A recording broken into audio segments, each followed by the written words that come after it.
Picture Britain in the late 1940s. The bombs have stopped falling, but the scars remain. Factories that once built Spitfires and tanks are turning their attention back to something gentler: the family motor car. Rationing still bites steel is precious, and yet, against all odds, hope is stirring in Coventry, in Birmingham, in Warwick.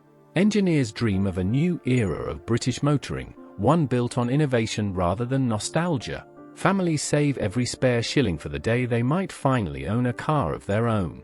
Manufacturers promise the world, but promises, as history so often proves, are easily broken, and by the time we reach number 1, you'll understand just how painfully. Number 10. Rover P3. By 1948, Rover desperately needed something new. Their pre-war designs had grown tired, and rivals were racing ahead with fresh ideas. Enter the P3, announced in February that year, powered by a freshly engineered 1.6-litre or 2.1-litre engine that Rover had been quietly developing since before the war. Expectations were high. This was meant to be Rover's genuine post-war statement. Would it finally drag the marque into the modern age? Sadly, no. The body was still recognizably old-fashioned, borrowed almost entirely from its predecessor, and buyers weren't fooled. Rover itself seemed to sense the compromise, because within barely a year, the P3 was quietly discontinued and replaced by the far more ambitious P4. Enthusiasts today view the P3 as a stopgap, a car caught awkwardly between two eras. Its story sets the tone perfectly, because the next car on our list wasn't even trying to be modern at all. Number 9. Alvis TA14. Alvis returned to car production in 1946 with real prestige behind its name. Coventry-built, beautifully finished, and mechanically dependable, surely this was the fresh start enthusiasts craved. The TA14 used a 1.9-litre four-cylinder engine and wore handsome coachwork by Mulliners. On paper, it sounded promising, but scratch beneath that lovely bodywork, and you'd find a car that was barely disguised 1938 engineering. The chassis, the suspension, even the mechanically operated brakes were essentially unchanged from the pre-war 1270. Could buyers really have expected true innovation from a firm rebuilding from bombed-out premises? Perhaps not, yet the disappointment stung all the same. It became Alvis's best-selling post-war model regardless, proving that comfort and quality can sometimes outweigh ambition. Collectors still adore its craftsmanship today. But not every manufacturer got away with recycling old ideas quite so gracefully, as our next entry demonstrates. Number 8. Humber Hawk Mark I and Mark II. Humber's Hawk arrived in 1945 wearing genuine post-war optimism, badged as an entirely new offering from the Roots Group. Buyers, starved of anything fresh for 6 long years, were primed to be impressed. Was this finally the modern Humber Britain had been waiting for? Underneath, the Hawk was essentially a rebadged Hillman 14 from 1938, its 1.9-litre engine only mildly uprated. Then came the Mark II in September 1947, supposedly an improvement, yet barely a facelift at all. A column gear change and a redesigned water jacket were about the extent of the changes. History had other plans for buyers hoping for genuine progress. Still, the Hawk sold steadily to those who simply wanted dependable, familiar motoring rather than excitement. Today it's remembered fondly as solid, honest transport, never thrilling, but never truly disgraced either. Our next car, however, wore its conservatism far less comfortably. Number 7. Daimler DB18 Consort. Daimler carried enormous prestige into the post-war years, supplying cars to royalty and government alike. When the Consort was announced at the 1948 London Motor Show, expectations soared. Powered by a smooth 2.5-litre 6-cylinder engine and fitted with Daimler's famous fluid flywheel gearbox, it promised refined, effortless luxury. But would elegance alone be enough? By the early 1950s, critics were already describing its styling as unfashionably upright and severe, a car that looked as though it belonged firmly in the previous decade. One decision, to prioritize heritage over modernity, gradually cost Daimler ground against rivals embracing fresher design language. Around 4,250 Consorts were eventually built, respectable numbers, yet the writing was on the wall. Today it's cherished for craftsmanship rather than innovation. The next entry, though, made the opposite mistake entirely, chasing modern appeal and still falling short. Number 6. Austin A40 Devon. Austin unveiled the A40 Devon in 1947 as its first genuinely new post-war saloon, preview to the press at the Paris Motor Show that October. This was meant to signal Austin's arrival into a fresh, forward-looking decade. Powered by a modest 1.2-litre engine producing 40 horsepower, it promised practicality wrapped in contemporary styling. Surely the press would be thrilled? Instead, journalists expressed immediate disappointment, criticizing its conservative, unadventurous appearance. Was the criticism deserved, given the material shortages Austin faced? Many enthusiasts today would argue not entirely, yet perception mattered enormously in a market hungry for optimism. Despite this rocky reception, the Devon went on to sell more than 450,000 units before 1952, proving reliability could still triumph over flair.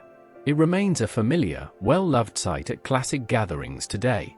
But sales success couldn't rescue every ambitious British project of this era, as we're about to discover. Number 5. Triumph 1800 and 2000 Roadster. Few cars carried grander ambitions than Triumph's post-war Roadster. Sir John Black wanted a genuine rival to Jaguar's sports cars, and in 1946 the 1800 Roadster arrived wearing a striking body and an unusual rear dicky seat. This should have guaranteed excitement among enthusiasts craving genuine post-war glamour. Powered initially by a 1.8-litre engine, later enlarged to 2 litres, it certainly looked the part. But did it drive like a proper sports car? Sadly not. Performance was leisurely rather than thrilling, undermining the very image Triumph was chasing. Only around 2,500 examples of the original 1800 were built before production shifted to the revised 2000. Jaguar's arrival with the sensational XK120 in 1948 made the Roadster's shortcomings impossible to ignore. Today it's treasured as a beautiful curiosity rather than a genuine performance icon. Yet even beautiful failure looks tame compared with what's coming next. Number 4. Healey Elliot. Donald Healey built something genuinely remarkable in 1946, a saloon so fast it was advertised as the quickest production car in the world, reaching over 110 miles per hour on Belgium's Jabbeke Highway. Powered by a tuned 2.4-litre Riley engine within a lightweight magnesium alloy body, expectations couldn't have been higher. This was British engineering ambition at its absolute peak. Would ordinary buyers finally get their hands on true performance? Not really, because only around 101 examples were ever built, each one meticulously hand-finished and priced far beyond most families' reach. It competed proudly at the 1948 Mille Miglia, cementing its reputation among enthusiasts, yet remained achingly exclusive. The dream of accessible speed had quietly slipped away. Collectors today regard it as one of the era's true unsung gems. But exclusivity wasn't the only barrier standing between brilliant engineering and commercial success. Number 3. Standard Vanguard. Standard staked everything on the Vanguard, launched in July 1947 as Britain's first genuinely all-new post-war car. Styled with a distinctive beetleback silhouette and named after HMS Vanguard to evoke naval victory, it was conceived as a true world car for export markets everywhere. Its robust 2.1-litre wetliner engine, initially producing 68 horsepower, later found its way into Ferguson tractors and Triumph's TR sports cars. Surely a car this ambitious couldn't fail? Early reviews were warm, praising its comfort and column-mounted gear change.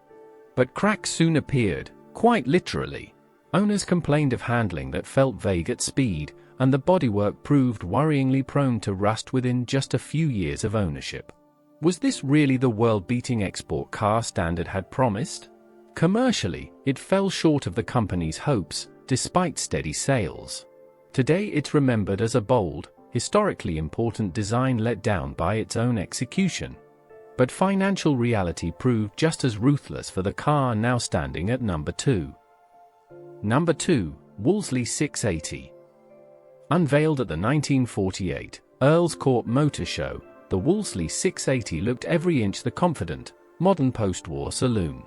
Its overhead camshaft straight-six engine, inspired by Hispano-Suiza design principles, promised sophistication rarely seen in family cars at this price. The Metropolitan Police alone bought over 1,000 examples, drawn to its handling and respectable top speed beyond 80 miles per hour. Surely such official endorsement guaranteed success? One serious flaw threatened everything. The exhaust valves were simply not up to the job, prone to burning out under sustained use, a fault that plagued owners for years. It wasn't until 1952 that Woolsley properly addressed the cylinder head design. By then, reputational damage had already taken hold. Enthusiasts today still adore its presence and character, valve troubles long since cured by modern parts. But nothing compares to the heartbreak awaiting our final, most disappointing entry of all. Number 1. Jowett Javelin. The Jowett Javelin should have been Britain's greatest post-war triumph. Unveiled in 1947 from a modest Yorkshire firm better known for humble utility vehicles, designer Gerald Palmer created something genuinely extraordinary: aerodynamic styling, torsion bar suspension, and a sophisticated 1.5-litre flat-four engine unlike anything else on British roads. The Times praised its performance and refined manners, and rally success soon followed. This was meant to catapult tiny Jowett into the industry's elite. Could a small manufacturer really out-engineer the giants? Tragically, no. Early crankshafts fractured under stress, engines overheated persistently, and a hastily designed gearbox failed repeatedly, with 78 of the first 1,000 units breaking down entirely. Jowett's engineers eventually solved these problems, but far too late to save the company's reputation or finances. Production ended in 1953, and Jowett closed its doors the following year. What remains is one of British motoring's greatest tragedies of unfulfilled promise. Looking back across these 10 stories, one truth becomes painfully clear.